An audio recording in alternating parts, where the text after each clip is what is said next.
कई बार हमारा दिल हमसे कुछ कह रहा होता है जिसमें शब्द नहीं होते हैं, सिर्फ भाव होते हैं। क्या हम दिल की पुकार सुन पाते हैं?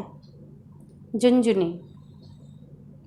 हम में से जो लोग सोशल मीडिया पर जागरूक हैं, उन्होंने एक युवक को टाटा समूह के पूर्व अध्यक्ष श्री रतन टाटा के साथ अक्सर घूमते देखा होगा। क्या आपने कभी सोचा है कि वह युवक कौन है? वह 28 वर्षीय शांतनु नायडू है, जो रतन टाटा के कार्यालय में उप महाप्रबंधक के रूप में कार्यरत है। शांतनु नायडू एक सोशल मीडिया इन्फ्लुएंसर और लेखक भी है। वह श्री रतन टाटा के साथ मिलकर काम करता है और दोनों के बीच एक अविश्वसनीय दोस्ती है। लेकिन हम में से बहुत सारे लोगों को इस बात पर आश्चर्य होगा कि इस युवक को वह नौकरी कैसे मिली, और वह भी इतनी कम उम्र में। उसकी यात्रा तब शुरू हुई जब उसने अपनी मैकेनिकल इंजीनियरिंग की पढ़ाई पूरी की और टाटा एलेक्सी में जूनियर डिजाइन इंजीनियर के रूप में शामिल हुए। शांतनु का जीवन किसी भी अन्य कर्मचारी की तरह सामान्य था, जब तक कि वह एक दिन ऐसी घटना नहीं हुई जिसने उसके जीवन को बदल दिया।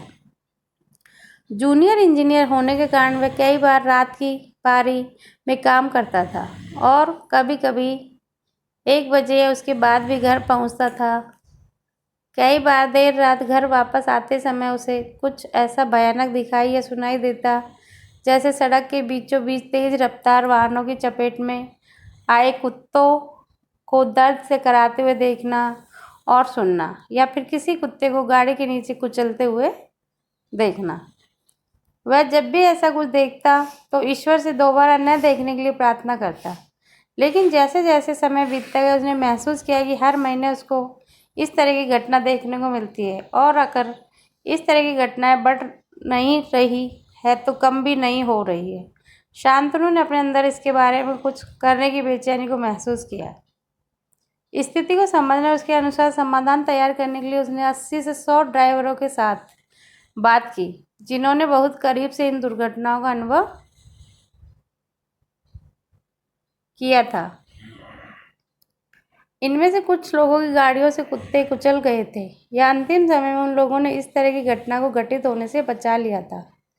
अपने फीडबैक में उनमें से प्रत्येक ने एक ही तरह की परिस्थिति की ओर इशारा किया। उन्हें रात में कुत्ते नहीं दिख पाते, और जब तक दिखते हैं उनके लिए गाड़ी को रोकना नामुमकिन हो जाता है।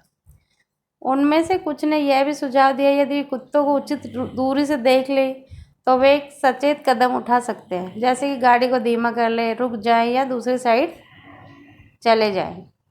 कुत्तों को अंधेरे में दूर से देख पाने के लिए, ताकि व्यक्ति समय पर अपने वाहनों को रोक या धीमा कर सके, शांतनु, जो एक डिजाइन इंजीनियर था, उसने रेट्रो रिफ्लेक्टिव सामग्री की मदद से कुत्तों के लिए glow in the dark collar बनाने का फैसला किया। उसके मन में कुत्तों की मदद करने की इच्छा इतनी तीव्र थी कि अपनी पहल को आगे बढ़ाने के लिए उसने एक संगठन मोटोपोज की भी स्थापना की।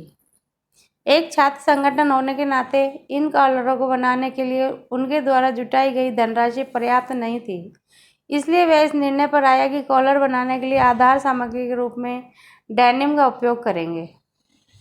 उन्होंने विभिन्न घरों से पुराने डेनिम पैंट एकत्र किए, रिफ्लेक्टिव कॉलर बनाए और पुणे में लगभग 500 कुत्तों को कॉलर लगाया। इस पहल के 48 घंटों के भीतर ही गुमनाम ऑनलाइन टिप्पणियां आने लगी कि कैसे कॉलर ने कुत्तों को अंधेरे में गाड़ी संचालकों द्वारा देखने में मदद की, जिससे सही समय पर गाड़ी संचालकों ने अपनी गाड़ियों को धीमा करके कुत्तों को दुर्घटना का शिकार होने से बचाया। इन टिप्पणियों ने जल्दी मीडिया का ध्यान आकर्षित किया। श्री नायडू के काम को टाटा समूह के समाचार पत्र में भी उजागर किया गया था।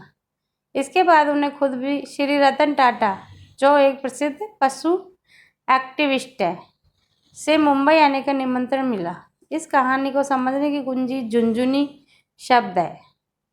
झुनझुनी कुछ हटकर करने की ललक या किसी कार्य को पूरा करने की तड़प। सरल शब्दों में हम इसे माँ प्रकृति की ओर से संकेत कहते हैं। हम में से लगभग सभी को झुनझुनी होती है, लेकिन उन पर कार्य करने की तीव्र इच्छा हम में से कुछ की ही होती है। हम उस झुनझुनी को पूरा करने का प्रयास करने के लिए स्वयं को प्रेरित महसूस नहीं करते हैं, शायद इसलिए कि वे हमारे लक्ष्यों या करियर की पृष्ठभूमि से मेल नहीं खाते हैं और इसलिए हम उन्हें अनसुनी कर देते हैं। लेकिन यह घटना बखूबी दिखाती है कि जब कोई अपने दिल की सुनता है तो क्या होता है। यह हमें याद दिलाता है कि जिस क्षण हम अपने भीतर की आवाज़ को सुनते हैं और उस पर ध्यान देने का फैसला करते हैं, उसी क्षण हम अपनी नियति का निर्माण करना शुरू कर देते हैं। साथ ही जब हम अपने दिल की प्रेरणाओं के अनुसार कार्य करते हैं तो हमारे और दूसरों के सामने आने वाली समस्याएं और असुविधाएं समाज में क्रांतिकारी परिवर्तन लाने के लिए संभावित विचार बन जाती है, जो न केवल दूसरों को उत्थान करती है बल्कि हमारे स्वयं के विकास में भी योगदान देती है। जितनी बड़ी समस्या उतनी अच्छी और बड़ी योजना। दिल तभी जोर से बोलता है जब हम उसे सुनते हैं। जितना अधिक हम सुनते हैं उतना ही यह हमें सही दिशा में निर्देशित करता है। दाजी, धन्यवाद।